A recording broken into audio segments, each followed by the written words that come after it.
நூல் பிடிச்ச நடராஜர். மயிலாடுதுறை அருகில் ஆனதாண்டவபுரம் என்ற ஊர் உள்ளது. இதன் இலக்கிய பெயர் ஆனந்த தாண்டவபுரம். கச்சிதமான அளவை நூல் பிடிச்ச மாதிரி என்று சொல்வோம் இல்லையா? அப்படி நூல் பிடித்து பார்த்தால் அதிசயமாய் காட்சி தரும் நடராஜர் சிலை இங்குள்ள பஞ்சவடீஸ்வரர் கோவிலில் உள்ளது. ஆனந்த தாண்டவபுரத்தில் வசித்த ஆனந்த முனிவர் பறக்கும் ஆற்றல் பெற்றவர். தினமும் ராமேஸ்வரம், சிதம்பரம் மற்றும் மகேந்திரகிரி ஆகிய தலங்களுக்கு சென்று சிவ தரிசனம் செய்து மாலைக்குள் சொந்த ஊர் திரும்பி விடுவார். ஒரு நாள் பெருமழை. இவரால் பறக்க முடியவில்லை. வழிபாடு தடைப்பட்டதால் உயிரை விட தீர்மானித்தார். அப்போது சிவன் நடராஜராக வந்து அவரை தடுத்து ஆனந்த தாண்டவம் ஆடி மகிழ்வித்தார். இதனால் இவ்வூர் ஆனந்த தாண்டவபுரம் ஆனது. அவர் பார்த்த வடிவில் நடராஜருக்கு சிலை வடிக்கப்பட்டது. இந்த சிலையின் முகத்திலிருந்து கீழ்நோக்கி ஒரு நூலை பிடித்தால் அதன் இடது திருவடியை தொடும். அந்த திருவடி இருக்கும் இடம் சிலையின் சரிபாதி இடத்தில் உள்ளது.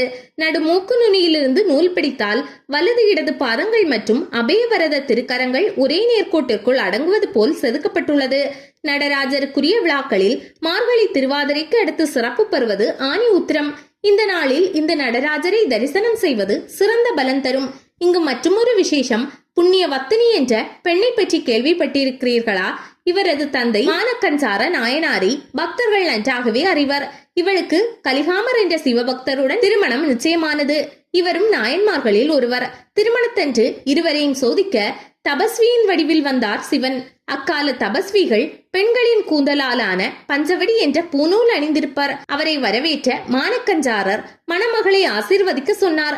மணமகள் அவரது திருவடிகளில் பணிந்த போது அவளது நீண்ட ஜடை தபஸ்வியின் கண்ணில் பட்டது. ஆகா, எனக்கு பஞ்சவடி தயாரிக்க இதை எனக்கு தருவீரா என மானக்கஞ்சாரரிடம் கேட்டார் தபஸ்வி. மகளுக்கு திருமணம் என்றும் பாராமல் ஜடையை அறுத்து கொடுத்து விட்டார் மானக்கஞ்சாரர். சற்று நேரத்தில் வந்த மணமகன் திருமணத்திற்கு பின் இதை கேட்டிருந்தால் இந்த தானத்தின் புண்ணியம் என்னை சேர்ந்திருக்குமே என்றார். இருவரின் பக்தியை மெச்சி தன் சுயரூபம் காட்டினார் சிவன். கையில் கூந்தலுடன் உள்ள இவர் ஜடைநாதர் எனப்பட்டார். இவரது சன்னதியில் புண்ணிய வத்தினியின் சிலை கூந்தலின்றி காட்சியளிக்கிறது. நாயன்மார்களும் இந்த சன்னதியில் உள்ளனர். மயிலாடுதுறையிலிருந்து 5 கிலோமீட்டர் தூரத்தில் ஆனதாண்டவபுரம் உள்ளது.